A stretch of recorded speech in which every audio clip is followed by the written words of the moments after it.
One morning, at the 2024 Mad City Train Show, I saw Gordon looking quite grumpy, so I asked him why. Why are you complaining all the time, Gordon? Because I'm a big blue engine and I know everything. I shall complain whenever I want. You're just a small red engine with ideas above your station. I soon remembered that earlier that day, I saw Gordon pulling a dirty freight train and he looked very cross. "A freight train! A freight train! A freight train!" he grumbled. "The shame of it! The shame of it! Oh, the shame of it!" Hello everyone, hope you're all well and I hope you're all blessed. And boy oh boy, I thought I would never, ever be able to see this. Now before I continue, I hope you enjoyed that little introduction that I created. Like I said in the intro, I went to the Madison, Wisconsin 2024 Mad City Train Show.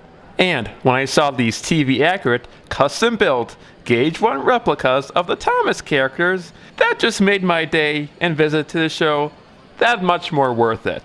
This was most definitely the signature highlight of the event. What's that, Duck? Are you afraid of bees? They're only insects after all. So why don't you let that Buzzbox Diesel tell you different? Now, the original models used in the show used parts from other Gauge 1 steam engines from the German model train company Marklin, mainly the wheels, running gear, frames, and other parts as well. Now, the photo shown here is of a Marklin BR-78 tank engine, which was used as a source of parts for Gordon.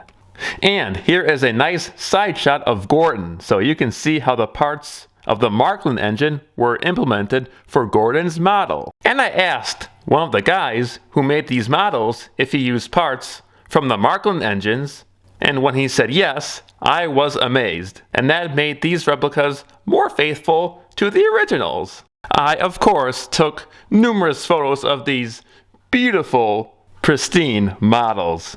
I just imagine how long it took to create these marvelous works of art.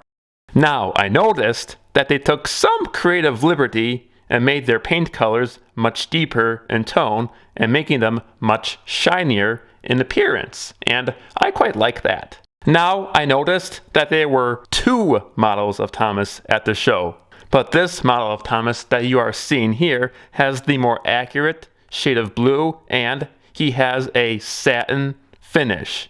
This model resembles how he looked in the later model seasons, which were seasons 8 through 11. Alright then, let's look at the faces. Now, I have absolutely no idea how they made these faces so darn accurate to the originals, which were sculpted with clay, and from that, resin castings were made by a silicone mold. And you can see in this freeze frame that Thomas is wearing Oliver's face, and Oliver is wearing a face that belongs to Thomas. I believe this was done on purpose because in the show, especially in the earlier seasons, a crew member would mistakenly put the wrong face on a character, with some being blatantly obvious. So that concludes this short video of my awesome adventure of seeing these stunning Gauge 1 replicas of the Thomas characters. All glory goes to God. Now I hope you enjoyed this video and I hope you were blessed by it, especially you Thomas fans. If you haven't yet watched my other videos of this event, you can find the links in the description. Until next time, may the Lord bless you and keep you, you take care, and may God bless you.